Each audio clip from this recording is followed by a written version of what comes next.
Welcome to Road to Ownership. My name is Wes. Today we're going to continue with this segment we call asset ownership.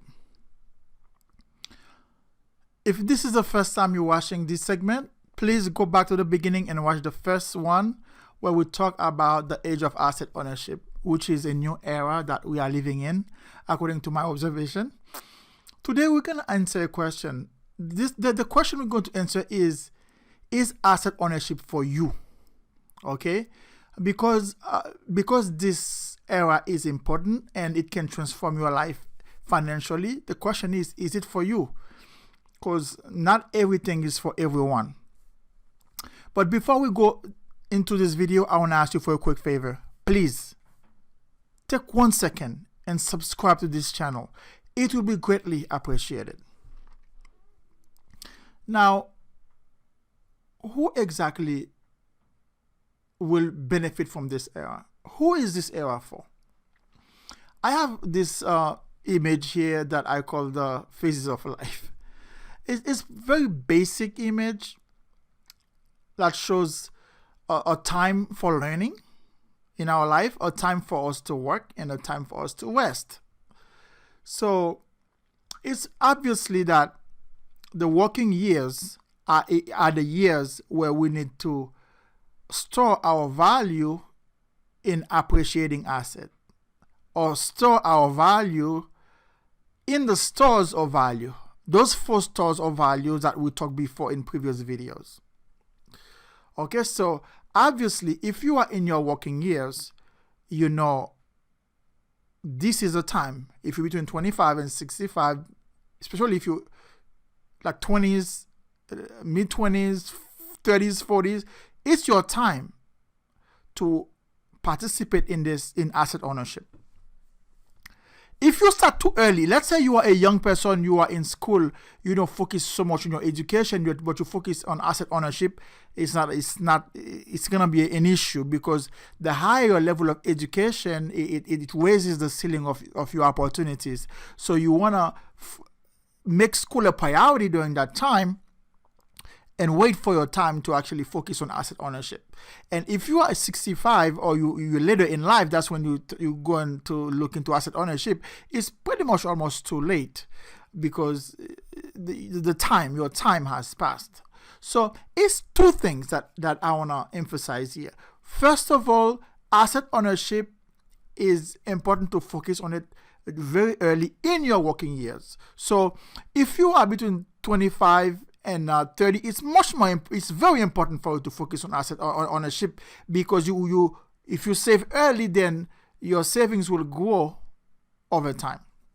Okay, if you buy a house early, that house you will eventually own that house free and clear before retirement. So that's why asset ownership is very important for you to focus on it during the early years. Okay, you buy your first home, your first home, you buy it early, because it takes 30 years to actually finish paying a mortgage. Most terms on mortgages are 30, 20, 15 years, but most people take 30 years. So it's clear the earlier you acquire your home after you graduate from school, the sooner you will finish paying down that house. The second very important thing I wanna mention, if you want to go and to Robinhood, to Coinbase, if you want to participate in this era of asset ownership, where you will eventually be able to buy the synthetic form of any type of asset classes, you need to have some education. You need to know what you're doing, okay? Because if you go blindly into these platforms to acquire these assets without knowing what's going on, you can actually lose all your savings. You can pretty much lose everything and regret it and never go back there to actually get the value that are in these platforms. So it's 2 very important things. You need to make sure that it is time. If you are a student, if you're a young student in school, you're watching this video, you need to wait for your time to not focus so much on investing in those platforms, but to focus in your education and wait for your time to invest and focus on asset ownership when the time is right. At that point, you will be able to acquire much more because you've had your education, and you'll be able to actually get higher returns.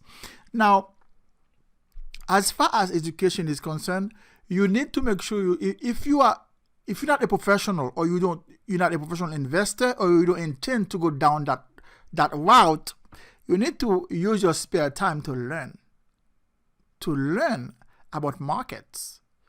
Markets are similar, but at the same time, all of these markets are different. We talk about 4 asset classes, which is 4 major markets that has a bunch of subsegments. So you need to know what you're doing. In here, I plan to make a few videos to give very basic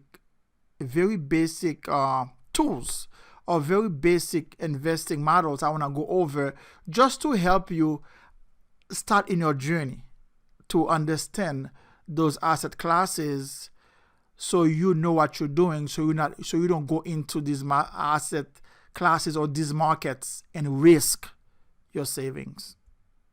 So this was a quick look at these 2 key things. When should you be in this age of asset ownership? When should you be an investor in these markets? And the fact that you need to educate yourself.